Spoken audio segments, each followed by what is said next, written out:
গলা সমান পানিতে ভেসে আসছেন উদ্ধারকর্মীরা। তাদের এক হাতে রশি, অন্য হাতে একটি সিলভারের পাতিল। ভাসমান সেই পাতিলের ভেতরে বসানো মাত্র ৮ মাস বয়সী এক শিশু। চট্টগ্রামের বাঁশখালীতে ফায়ার সার্ভিসের সহায়তায় এই উদ্ধার অভিযান চালানো হয়। ভয়াবহ বন্যায় প্লাবিত বাঁশখালীর চেচুরিয়া ব্রিজের পাশে একটি পরিবার আটকে থাকার খবর পেয়ে বুধবার রাতে অভিযানে যায় ফায়ার সার্ভিসের ৮ সদস্যের একটি ইউনিট। সেখান থেকে তারা ৮ জন নারী ও ৫ শিশুকে উদ্ধার করে স্থানীয় আশ্রয়কেন্দ্রে নিয়ে যান।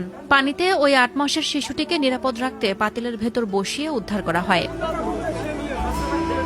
ভিডিওতে দেখা যায় শিশুটির গায়ে যাতে বৃষ্টির পানি না পড়ে সেজন্য পাতিলের ওপর ছাতা ধরে এগিয়ে যাচ্ছেন ফায়ার সার্ভিসের কর্মীরা। বাঁশখালী ফায়ার সার্ভিসের কর্মকর্তা মিজানুর রহমান ঘটনার সত্যতা নিশ্চিত করে জানান, আটকে পড়া পুরো পরিবারটিকে সফলভাবে উদ্ধার করা সম্ভব হয়েছে।